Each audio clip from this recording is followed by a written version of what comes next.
Do not enter a graveyard after midnight. You might think the dead are sleeping, but they are just waiting.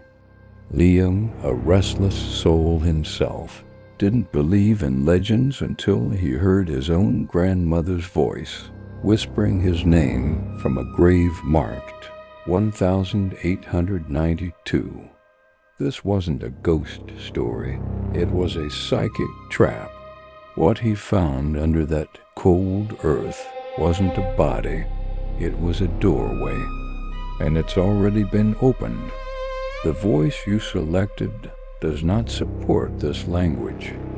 Please click the upper right corner to switch to another voice. The St. Jude's Cemetery was abandoned a century ago after a cholera outbreak. The headstones were either toppled or swallowed by ivy, but in the center stood a single, weathered oak tree where they say a man was hung for witchcraft. His grave was unmarked, but the soil around the tree was always dead and cold. Liam, seeking solace from a recent tragedy, broke into the cemetery at 3 a.m. A thick, wet fog rolled over the graves, smelling of old iron and wet earth. Every step he took felt like he was crushing dry bones. Suddenly, the silence shattered. Liam, my sweet boy. The voice was unmistakably his grandmother's, who had passed 10 years ago.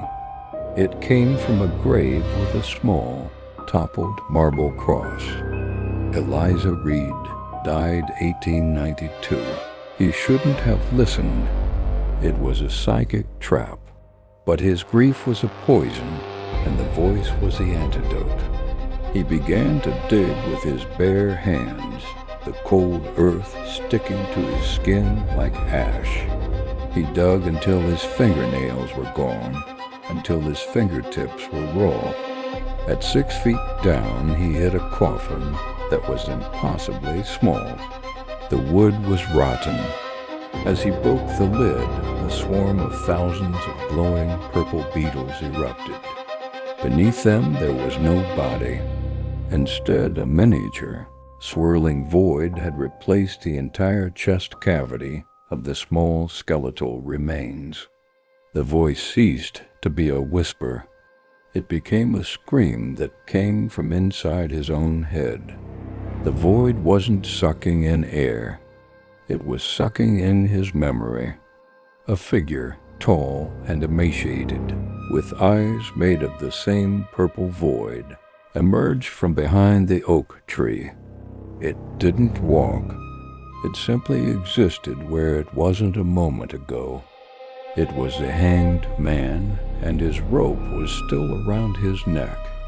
It began to whistle a tune Liam had loved as a child. Liam tried to speak, to beg, to move, but his body was a statue. He was trapped in a psychic prison.